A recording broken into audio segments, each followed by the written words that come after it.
Pag-uwi po ni Mami galing work, nagalit po siya sa akin. Kasi po, sinubong po ako ni Ate Paye kay Mami Kat. Nag-open po kay Ate Paye na about nga po kay Atika na may school po siya, may cabinet po siya, at saka may bed po siya, ganon.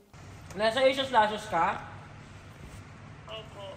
Di ba sabi ko sa'yo kayo na huwag ka na magpa-lashes kasi wala kasama si Tyronia? Mami, sabi ko po kapag hindi po busy si ate. O tulog ate mo eh. Wala namang isa lang si Tyronia dito eh, wala namang kasama. Mami, sabi ko po dun po siya po si ate kasi si Ika din po kailangan po ni ate. Okay na lang din po ako.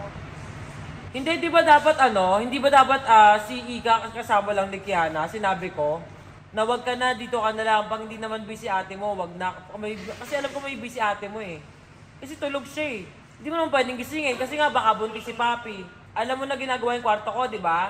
Kailangan ng bantay. Hindi, wag ka nang umuwi, diyan ka na tumira. Tang ina ka. Ayaw huminto ni Pai.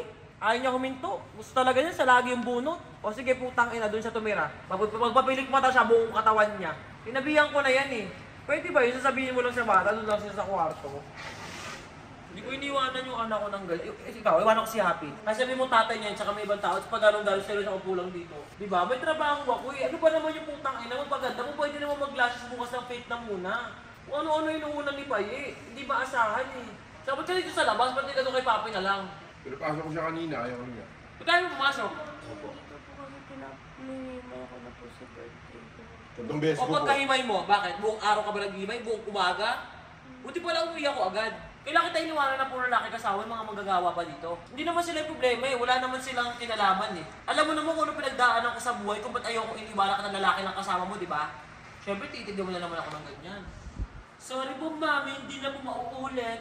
Palagi na lang akong galit sa bahay na to. Anong meron? Hindi ko talaga nakikinig. Tyronia, hindi ka sumunod. Kay Chong, ang sabi niya, pumasok ka. Opo, tatlong Lumabas. beses. Tapos, maghihimay lang siya, nanood siya ng TV. Sabi ko, pumasok ko doon. Siya nakatami mo rin dito. Kami Opo. may mga kwarto. Habang nandun, di ko saan ako mapipirme. Kaya pinabalik-balikan ko siya. Ayaw niya pa rin pumasok. Anong gusto mo? Dahil gusto mo nakatambay ka dito, patatambay kita doon kasama ng magagawa? O mag-face na ka 2 hours? Pag umubra ka pa yung ano mo, yung ganun mo pa, ang dinagdagan mo, malalasagan ng oras. Tyronia, face the world 2 hours. Dahil ilang beses ko na tinuro sa'yo, hindi ako komportable na naiiwanan ka, ang mag-anak o hindi, na lalaki lang. Face the world. 2 hours, pakitimer ang jowa. 2:06 na. 406. 4:06. Hindi na ako makapag-antay maging 18 ka para mabugbugling kita. Akala ko naman dyan sila pa eh, akala ko tulog. Kaya ako masaya ako umuwi, ganito ganyan. Pagdating ko kasi, biglang sila, nagsitayuan na. Kasi iniwan na sa akin si ano dito. Pinapapasok ko na siya. Kasi marami akong gagawin, akyat baba ako. Ayun. Napagalitan ako ni Mami Oni dahil iniwanan ko si Tyronia sa bahay dahil mas pinili kong magpa-lashes kaysa bantayan siya.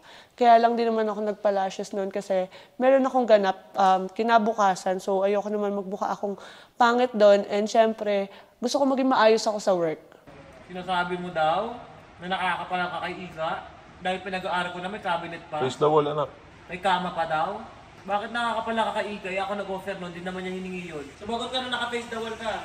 Ano? Nakakapala ka ng mukha kay Ika? Totoo ba yun? Sinabi mo yung kay Paye?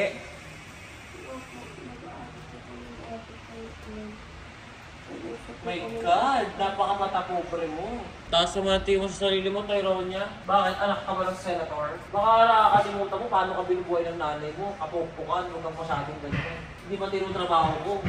Tapos ganyan ka mag-isip sa mga tao. Ayos yan. Parang hindi tayo galing sa hirap ah. Ako naman nag-offer na pag-aaralin ko yun. Baka anak ka ng president. Anak ka ata ng president eh. Sa itong mata pobre, natin mo nga na umaga-umaga na ka-weekend na trabaho. At saka ikaw pa nag-offer naman kay Ika, di ba? Ako nagsabi na pag-aaralin ko yung bata, kawawa naman. Sabi ganyan kayo. Tapos pag wala si Ika, sinasabi niya, namimiss niya. Saka ka na magyabang pag yung nanay mo hindi naka-week ng tanghaling tapat. Pag matino na yung trabaho ng nanay mo, RK ka ata eh. Di, actually, kahit ano namang work mo, dapat hindi talaga nagyayabang ang isang tao, jowa. Alam mo naman, pagiging sarcastic lang ako ba? Hindi akala. Joke lang ako, pero kakasapin ko ng maayos mamaya. Mapatol na rin ako.